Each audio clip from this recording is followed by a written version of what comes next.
have, or even if they are about to or whatever.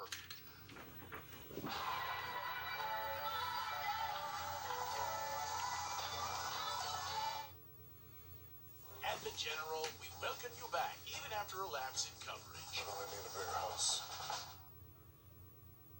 I believe they are not going to announce that to the public until the very last minute that they need to announce it to the public. You know, I think they will sit on that information, whether they already have it cast or they cast it in a couple of months or whatever. I believe they're going to sit on it until the day they announce Black Panther 2. And I think the reason they're going to do that is because they're going to allow the fans to just, to sit with this, to sit with the loss of Chadwick Boseman until it's time to bring up, guys, T'Challa has somebody else now picking up the claws, somebody else taking the baton for Chadwick. And I think they're going to wait until the very last minute. I don't expect them to make any kind of an announcement for months or maybe even a year from now. So I don't know, Rob, if they have already, or if they're about to, or if they even do it all, decide to cast a new actor to pick up the baton for Chadwick, do you think it's something they'll try to announce quickly, or with an attitude of this will help the healing process, or do you think it's something like I kind of believe that they'll wait as long as they possibly can to let a lot of time pass? How do you think they'll approach that? I think, like you, I think they're going to wait. They have a lot on their plate right now. They've got to get Falcon and Winter Soldier out there. They've got to get WandaVision out there. Obviously, WandaVision has been pushed to early 2021. They've got their movies, Doctor Strange. They've got Thor. They've got Black Widow and the Eternals. I mean, there's so much that they have in front of them right now that I don't think they need to be in any hurry. And they also have to figure out if they're just going to recast, or how is this going to work? Do they tailor the script? Ryan Coogler knew how to write in the voice of Chad Bowman as Chadwick Boseman. Knew how to write in his voice as T'Challa. Yeah. But a new actor that's recast, you can't necessarily write the same dialogue for a new actor. You've got to see how that actor would play to his strengths. And I think that there's all of those things come into play. So they are in no hurry. They are in no hurry.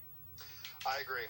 But bottom line is, for me, I'm just really happy that that they have said right off the bat, listen, one of the things we aren't going to do.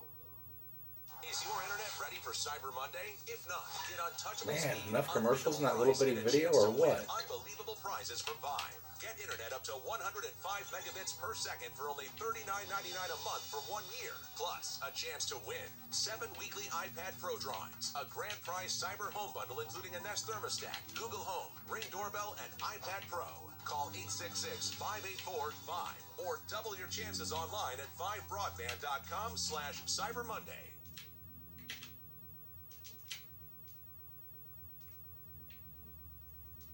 At Joseph A. Bank, we can't spice up your latte, but we can spice up your closet. Shop the Joseph A. Bank Fall Sales Event. Get sweaters on sale starting at $3 for $75. All sport coats starting at $69. And all dress shirts and sport shirts $3 for $75. Joseph A. Bank. Cut no corners. What? Is have a CGI Chadwick Boseman. And I think that's the best news we could get out of this right now. Question is, guys, what do you think about this comment? Jump down in the comment section below and let us know your thoughts. All right.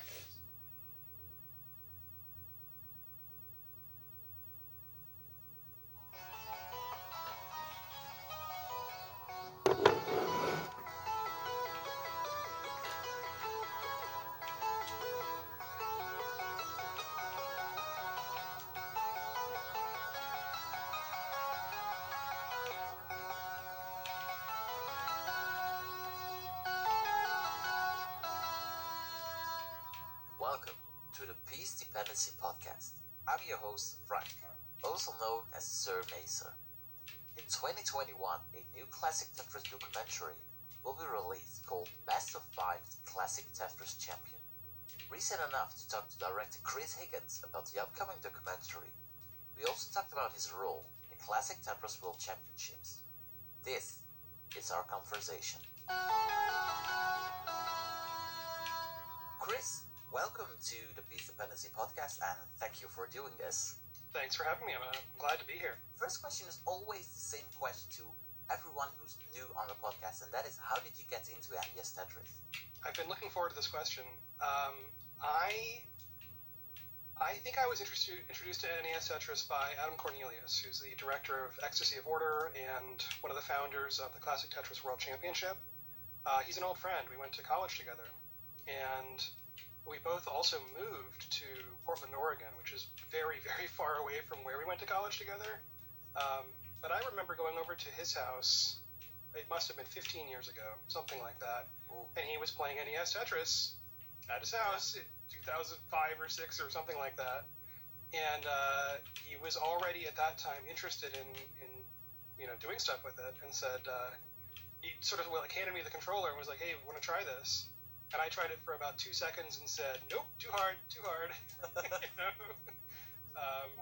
But yeah, that's actually the majority of my involvement in Tetris has come from being somebody who's like a referee or a filmmaker or a writer. I've written articles about it. Yeah. But I'm really not a player. People ask me my personal best, and I'm like, I don't have one yet. How many times have you played the game? I was thinking about this recently. I think if you had to add up every single time I have picked up NES Tetris and played a game, it is definitely under 100. It's probably under 50, maybe? Yeah. It's very low. I mean, and so the thing is, I don't know if that's... There are probably a lot of people who are in the category with me who I have watched and been, right next to so much Tetris. Yeah. But I have played so little Tetris that, I'm a good example of, even if you know what you're doing intellectually, it doesn't mean you're good at the game. You need actual experience with using your fingers to make it happen. Are you just not interested in playing the game? I mean, I think about it like I think about certain sports, right? There are people who can be a fan of, say, soccer or something, but they don't, and they might play around with it a little bit, but they don't necessarily go out and, actually play, right? Yeah. Or if you're interested in watching tennis, right? You don't necessarily go and buy a tennis racket and get tennis balls and go find a court and get good at it, right? I know. Yeah, so that's been my experience. I have the same feeling with hockey. I watch hockey Right. almost all the time, but I used to be a long distance speed skater. So we have a hockey rink in the middle of our oval. And when I was doing training, the hockey players were always playing, but I was always interested in watching it, but never actually playing it. So then a couple of years back, I started to watch the NHL. I started following the Dutch hockey scene. But I'm not interested in playing it. I just love to see it. Is that the same what you have with Tetris? Very much so. And part of why I wouldn't want to play hockey is because I feel like I'd be hurt. I'd be injured, right? And so it's sort of the same thing with Tetris. It's like when you've spent your entire Tetris life around the literal best players in the world, 5 feet away from them doing, that's been my role. Yeah. Then you just know that if you say, well, I'm going to start from zero, then the outcome is a little bit more disappointing than if you just started from zero, I think, by yourself with no prior expectations. Now, I will say I might take up the game as kind of a stunt as part of this Kickstarter we're going to talk about, because I think it would be interesting to take someone who really has not attempted to play the game at all. And I think I came across it, certainly. I probably played it on a Nintendo or a Game Boy. I never had a cartridge. I never owned a Game Boy. So I never owned this game, except it was on everything. I mean, I probably played it on a cell phone, but I never had a phase in my life where I was, actually playing it. But I think it might be funny or instructive to say, okay, well, what happens when you take somebody who should know, intellectually what they're doing, and just try it? It sounds like a Games Scout video. It sounds like a video he would make a topic about. Yeah, and he's been, by the way, he's really been doing an amazing job lately, so I've been communicating with him a little bit about how these videos come together, and I think that's exactly what I think. I think there's a lot of side quests when you go into making a Tetris film, where you think, well, here's a little side topic. What happened?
See, I don't even know what I did wrong there. How did I... Oh, man. Fucking bullshit. Why is this fucking piece of shit fucking shut off?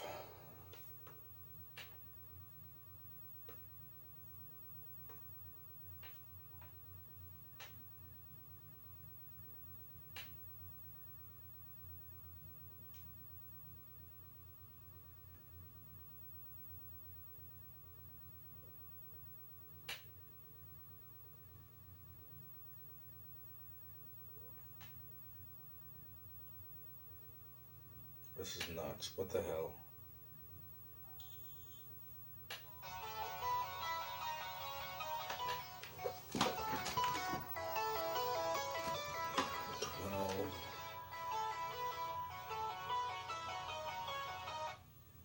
For the 2014 tournament, he said, he just called me up and said instructions over a headset to go and,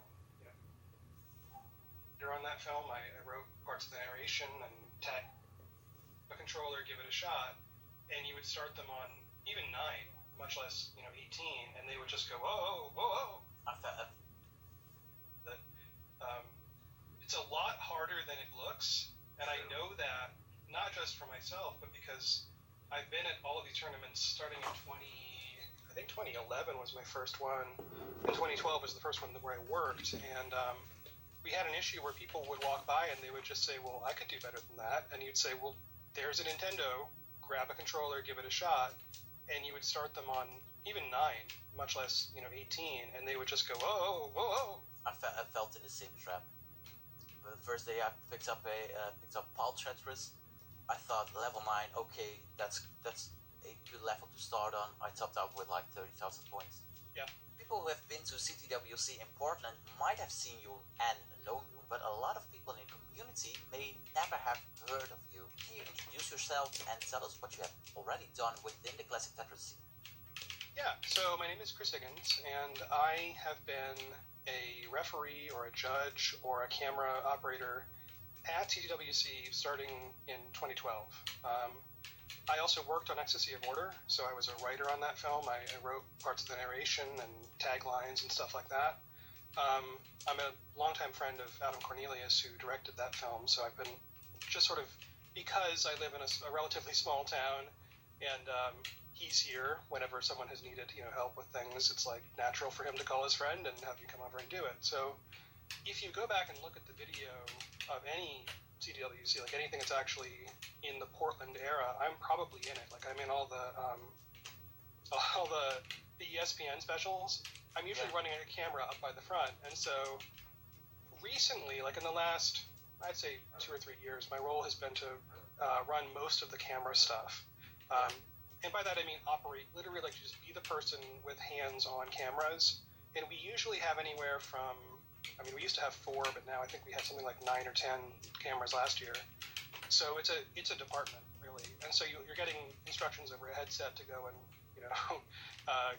get this thing, or go refocus on on someone because the camera's just decided to autofocus somewhere else, and running back and forth. So I've helped to make the tournaments happen and helped to transition them into kind of the modern era of being recorded and filmed, relatively well. And I also, because of being part of Ecstasy of Order, Adam and I would sit around and talk about doing a sequel, right? Yeah. And so a few months before the 2014 tournament, he just called me up and said, maybe it was 6 months before. It was a good ways before that one. He called me up and said, "Why don't you just make a sequel to the movie? Because this will be the 5th year. I made a movie about the first year, and so much has changed, but we never made a movie about it." And I said, "Okay." That's and then that was 6 years ago, right? So time passes. Oh, and we will definitely be talking about that documentary in a bit, but during CTWC, where you handled the cameras, what kind of production goes behind filming CTWC? It's a very special challenge, and I'm glad you asked. For one thing, it's important to understand that the era of, kind of the modern era of Trevision, like the sort of HD games, started in probably 2016, maybe 2015, and a visual language got developed, and that language involved, we have either a 2-up display or a 4-up display. Now, prior to this, what we had, I'm not kidding, was they would just run one of the analog outputs out of an NES into a security camera switcher thing. And so if you imagine that your job is like you're a guard and you have 4 or 8 or 16 cameras to monitor, it just tiles them together in an analog way so you can watch them on a television set. This is a device that's from like the 70s, maybe.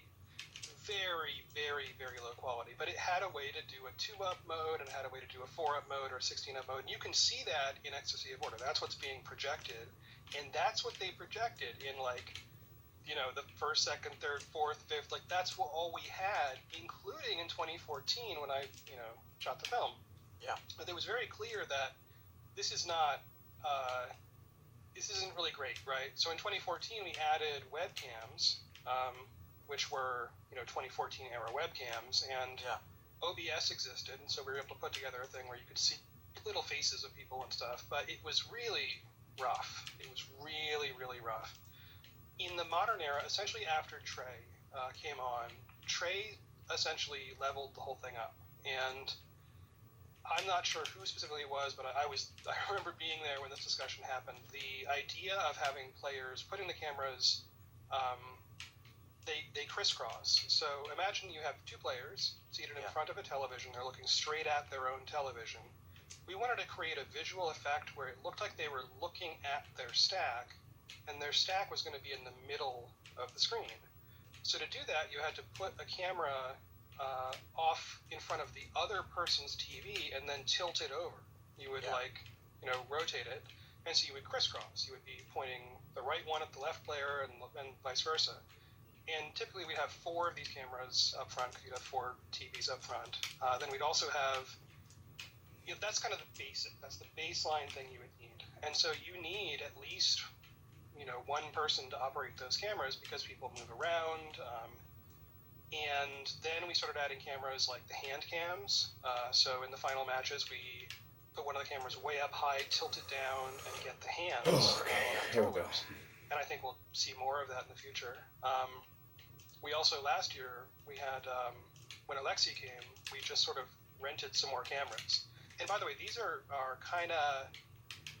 are semi-pro camcorders. They're not like, I mean, if you went to buy them at the store, they'd be $1,000, something like that. But the problem is we have to rent like 6 or 8 or 10 of them. So we needed something that's like very simple and straightforward, so I could go through and configure every single one of them to be the same. So in 2019, a good example is everything was running at 60 frames per second, 60. It's a very dark room, despite trying to add light to it.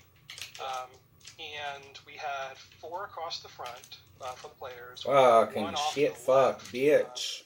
which was kind of where God damn it. and kind of the interviews would happen, and that's where Alexi was. And that position over to the left would allow you also to turn that camera and look at the broader stage.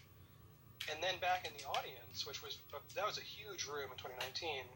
In the audience, we had the commentary table kind of in the middle of the crowd, and one of those camcorders was just pointing straight at those commentators, and there was no person to run that camera, and there was usually no way to get through the audience to get to it. So I was just like hoping that it was working, so I'd go in there and you'd wire everything up and get power to everything and make sure the memory card was as big as humanly possible and just hit record and go. But in the past couple of years, it's at a point now where we all have headsets, wireless, intercom systems, and we have at least one camera operator who is remote. Like there's no with a wireless video link.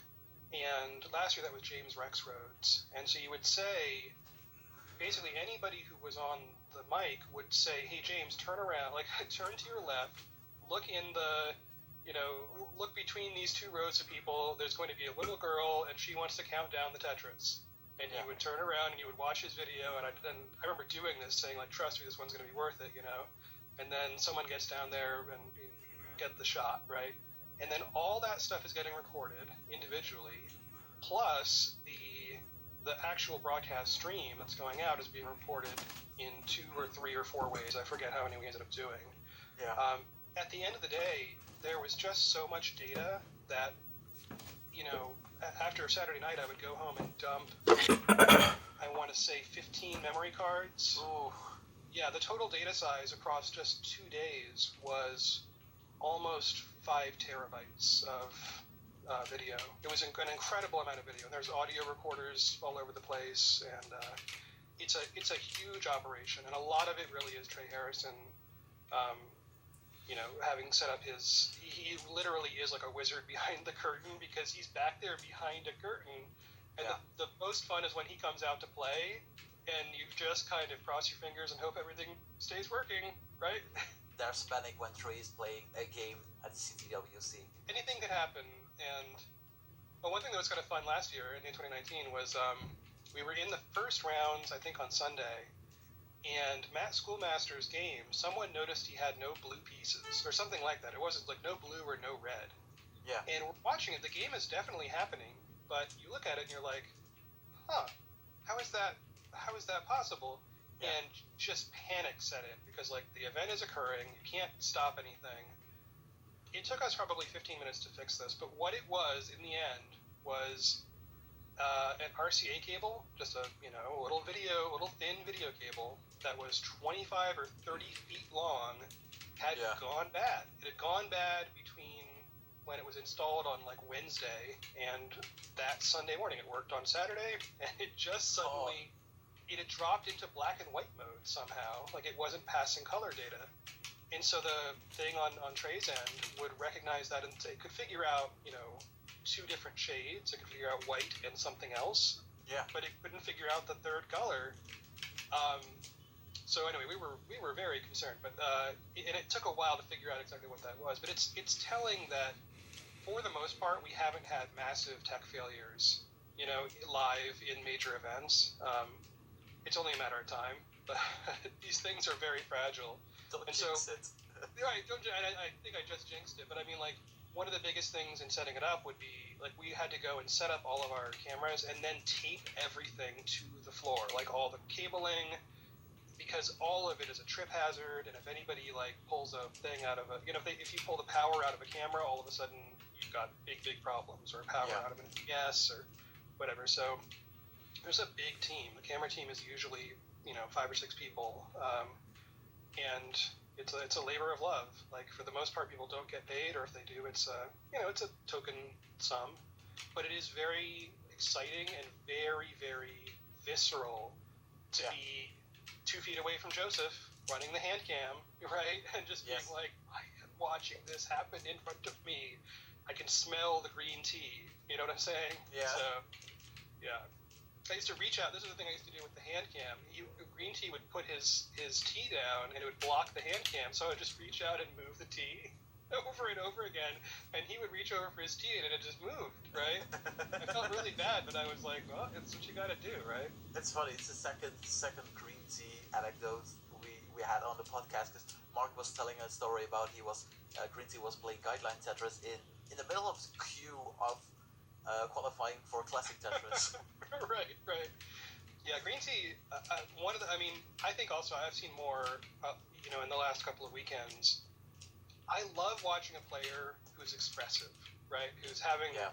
I honestly, like, if they're having a good time or a bad time, that's less of my concern. But I just love seeing emotion. And green tea is Get over there. Come on. This is what I'm feeling. I am going for it. It's great. I love to watch it. It's a bummer we couldn't see him this year, but I am confident we'll see him in future years. You got good reasons. Good reasons. Yeah. Surprise. Yeah. What's it like to be head referee of a World Championship? Very confusing. And I'll tell you, the first year I did it was... I was not head referee in 2012, but I was head referee in 2013, and then kind of onward for a while. And part of why it's confusing is because you have to... the first thing I asked was, well, what am I refereeing, right? If I don't know this game all that well, and initially I didn't, now I do. Yeah. What am I looking for, right? And so it boils down to, for the most part, you're dealing with... gently explaining to people what the rules are, because you have a mix. You've always had a mix from day one in CTWC, where people come in and they'll qualify, and they don't know what the rules are. They don't know you have to start on level 9 and higher, for example, in a qualifier. Yeah. And so I would have to go over and find somebody who'd been playing from level 0 and they were on 8, and I hadn't seen it. I'd walk over and have to say, I'm sorry, you need to stop your game and start over again. And so the process of being a referee, really, a lot of it is sort of just telling people what to do in a gentle and confident way. Yeah. Making sure that you maximize the turnover of those stations. So saying that, like, my wife and I actually we did it together for a couple of years where, she and I she'd be at one end of the line and I'd be at the other end of the line, so we could immediately identify when a game ended.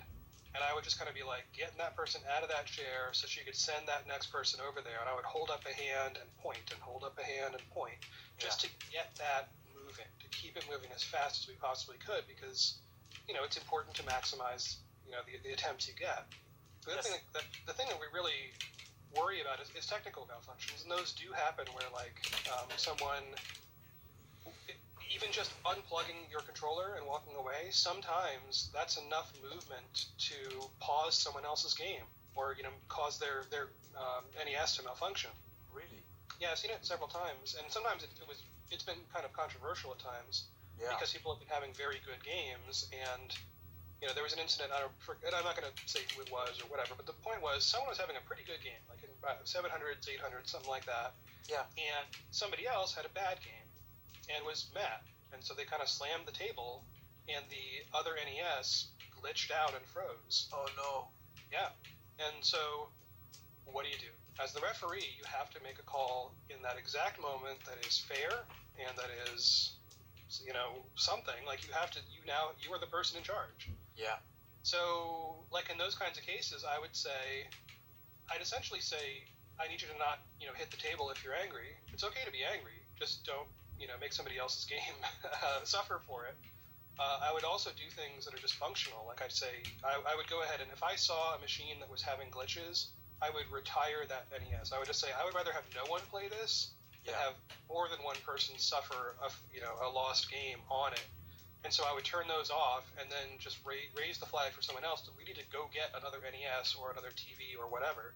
There was a thing in 2017 where, like, a TV had a sleep mode, and it kept popping up a timer on top of the display after being on for like an hour or something. And we could not find any interface to turn it off. Oh, and man. that ruined a game as well. And so we developed these really elaborate procedures to say, when a referee or when someone has seen a Nintendo or a TV act badly, we need to physically mark that so that everyone else knows this is what happened, don't use this again, so they don't take that TV and put it on the stage and have that happen during, championship play. That would be terrible. But honestly, that's a real problem, because we are working with old, unreliable equipment, and so we've been fortunate, and part of that is we do maintenance, and we do take apart these machines and clean them, and but it's there is a burn-in period. So when I would go in and do it, I would set things up and burn in every machine for hours, like make sure they were running, they could withstand, jiggling, movement, shaking, slamming. And it's important to do that, because if you don't, then all of a sudden you're going to lose a match at some point. This year you were a judge for the CTWC Qualify.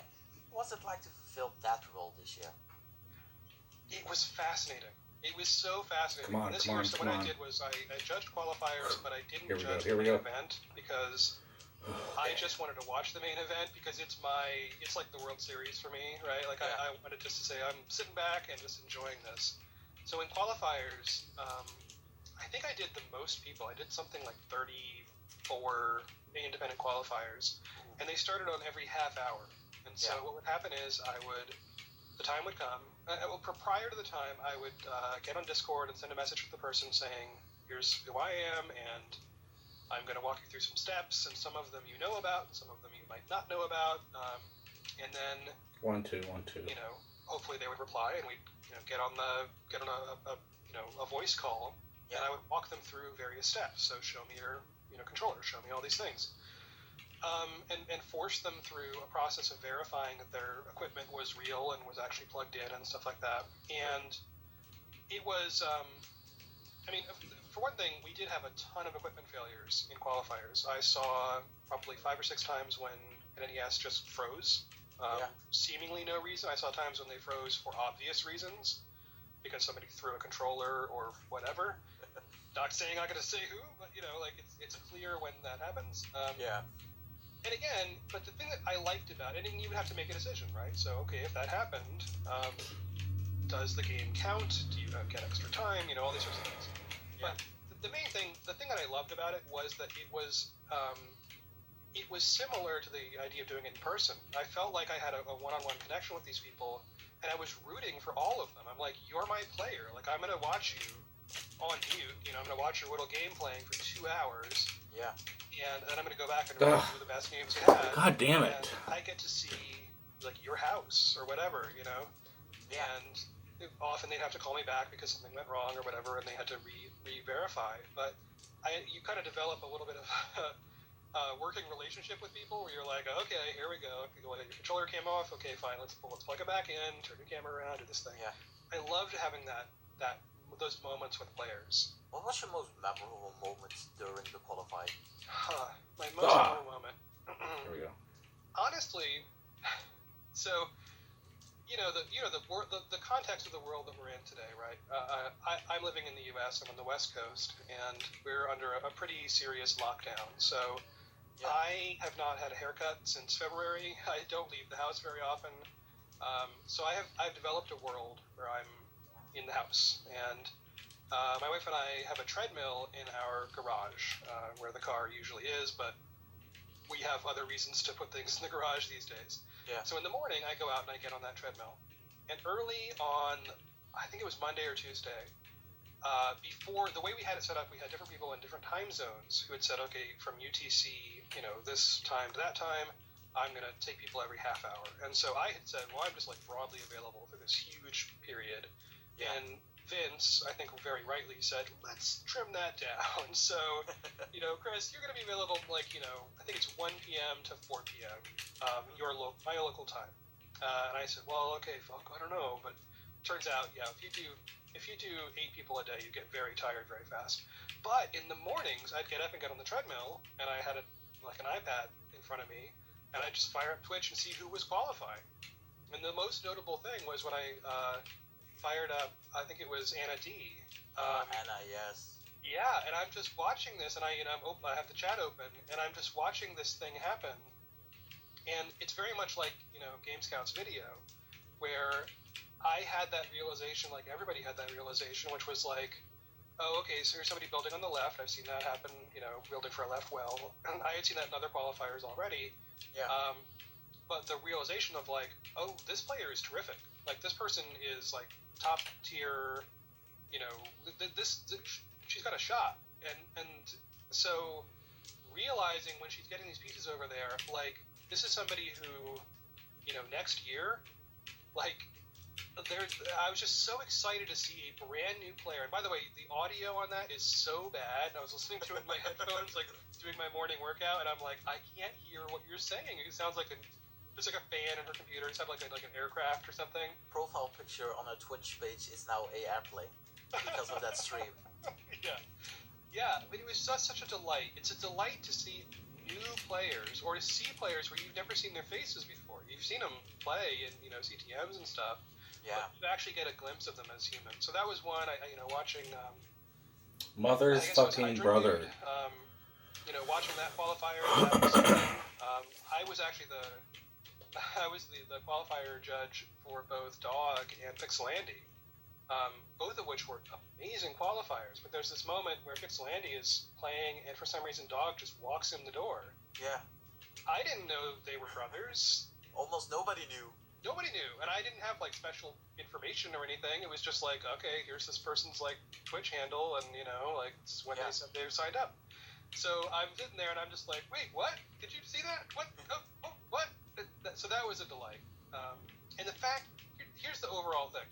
The fact that qualifiers were, by themselves, like, a really fun week of, like, awesome Tetris, I did not anticipate that. I thought qualifiers was going to be boring and, like, like, who's going to want to watch this? Yeah. But when that week was over, it felt like we had just watched, like, a tournament. It was super fun. I loved it, really. Every day, later in the week, they showcased on Classic Tetris all the qualifiers at the same time. The love from the community, and it was so fun to, like we said, you could practically watch Tetris 24 hours a day, because if you were sleeping and someone else in a different time zone were qualifying, you could watch that VOD back. Right. And it was a lovely week. Well, I guess I also have to say, watching Joseph, I mean, it was... I commented later that it was like the moon landing, right? Like, people will say, where were you when Joseph got all those max outs in 2 hours? I was asleep. Well, I was lucky enough to be watching it, and my wife tuned in as well. She was actually in quarantine, like she had had to go traveling and was coming back. Yeah. We were both watching it in 2 locations, and we just kept texting each other, just being like, "Did you see that? What's happening? Oh my!" So, and because both of us had been at the tournament physically and had, like, met Joseph and worked with him on qualifying before, there's, like, a little bit of an extra connection there. Yeah. It doesn't matter. Like, that's you're watching the greatest. Like, you're watching the greatest of all time, and you're just watching that person. It's another day at the office. He walks in and just lays everything out, and then just walks off and takes a bio break and comes back and then does some more. Like, no big deal. It's natural, yeah. Hey, we're coming off of 2 weekends of Double Elimination qualifying tournaments. This all for a spot at the top 8 main event. What did you think about these 8 qualifying brackets? I thought they were. I thought the best of 5 format was brutal, but I thought that it was brutal in a way that made it fair, and also made it so that, like, I had the experience every day of starting the Tetris in the morning, and for me it was sort of midday. And so I'd start one channel, and we had to set up a way to watch 2 channels of Twitch at once, but we figured it out. And for about the first 3 or 4 hours, I'm like, okay, I'm really paying attention to this. I'm really into this. But then there came this level of exhaustion. And normally, in a in-person CTWC, all of this stuff is happening at such an accelerated rate. Like, there's people on stage, but there's also people kind of off on side stations, and they're just trying to get matches done with. So the early ones, like Seed 1 versus Seed 64, will, like, get that done and over with and just move those people out. Yeah. This was different because everybody got best of 5 potentially twice or 3 times or 4 times or 5 times. So watching, like, Nenu and, like, and watching, for example, Jonas. Jonas played a lot of games.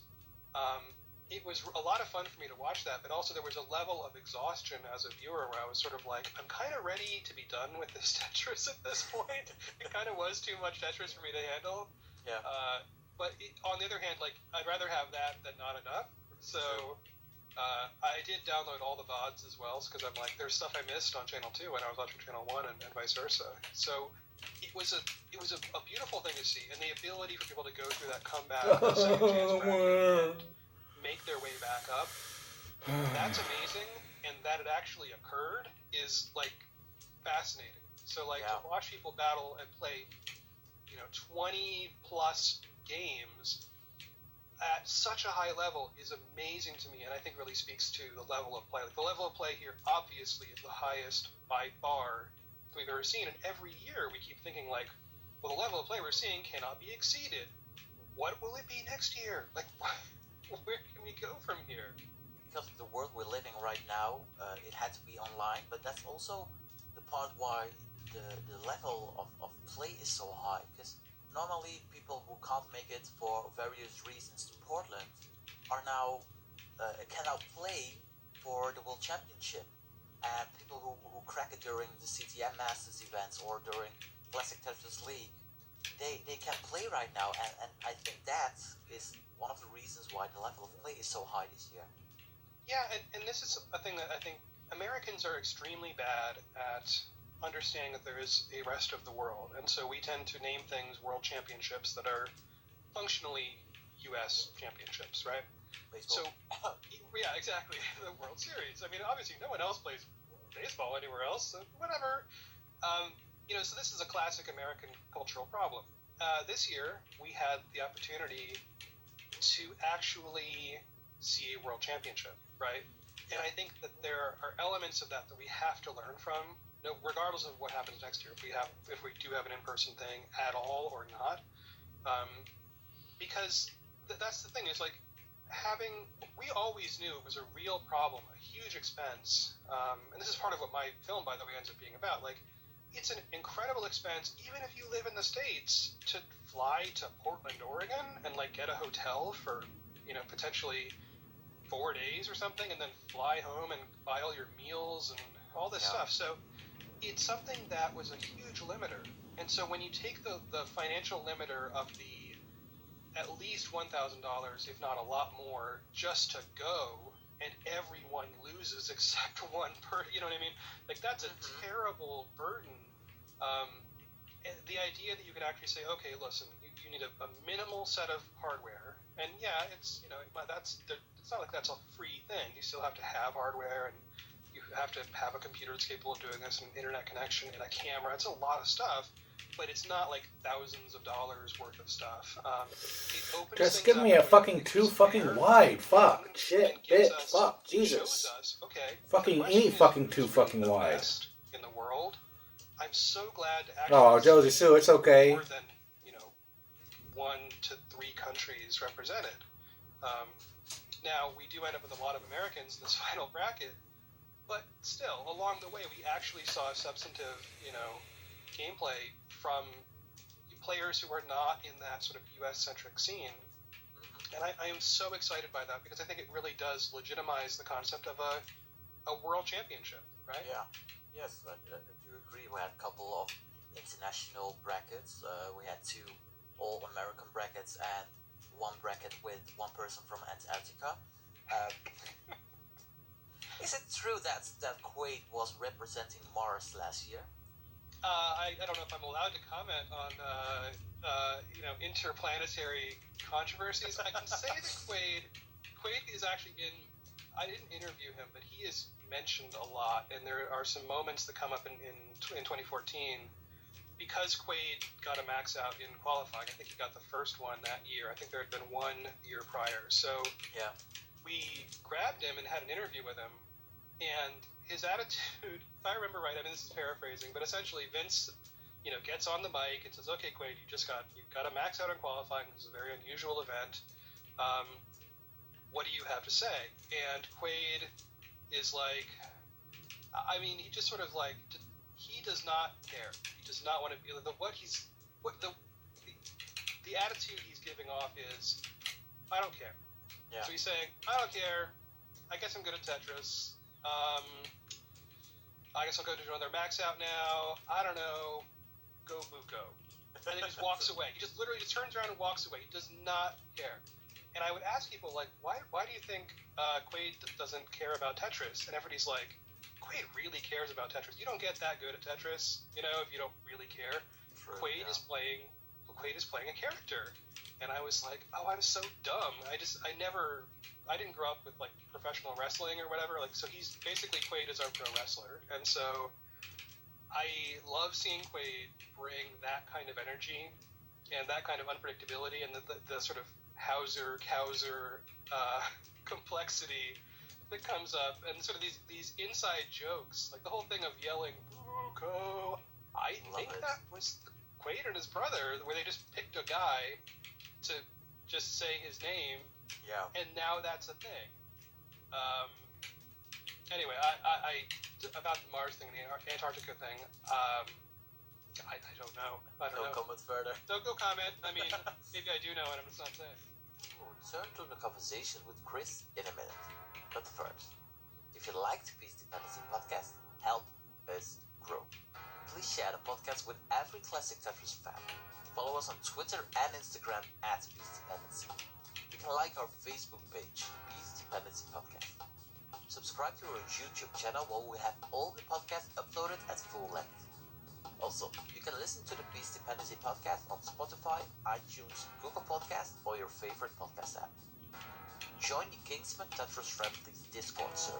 Besides the fact that it's the place to discuss anything, you can also participate in some lovely friendlies or put your ELO on the line in the various ELO battles.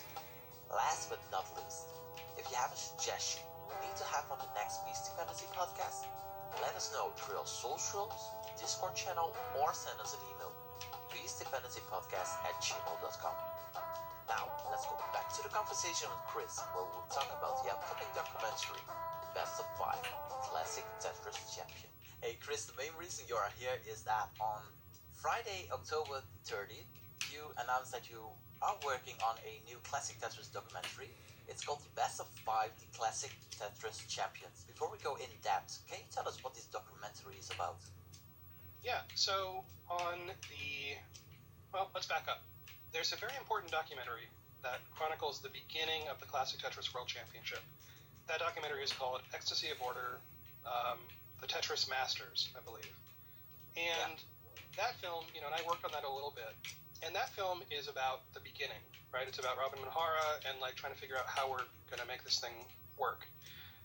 And it makes a lot of sense. As a film, it's a competition film. It also talks about Tetris. It also has emotional resonance. We talk about Thor and his story and what's going on with him. And I think it's a great film. Now, the thing was, I don't think this is a spoiler to tell anybody. Well, let's put it this way. For the first 4 years of CWC, the same person wins. So by 4 years in, the community, which was, we thought, extremely large. Now today, the community is 100 times larger, but we thought, listen, can this guy be beaten, right? Like, we had the serious problem, which was, look, we all get together, people are paying all this money, they're coming to this place, and it sure looks like we have an unbeatable player. Yeah. Because he just comes in and just destroys. And that's not a problem in the sense that, I mean, clearly he's the greatest player, but at the same time, it's not that much fun if you're going to spend money and come and try to compete, and then you're just going to get destroyed.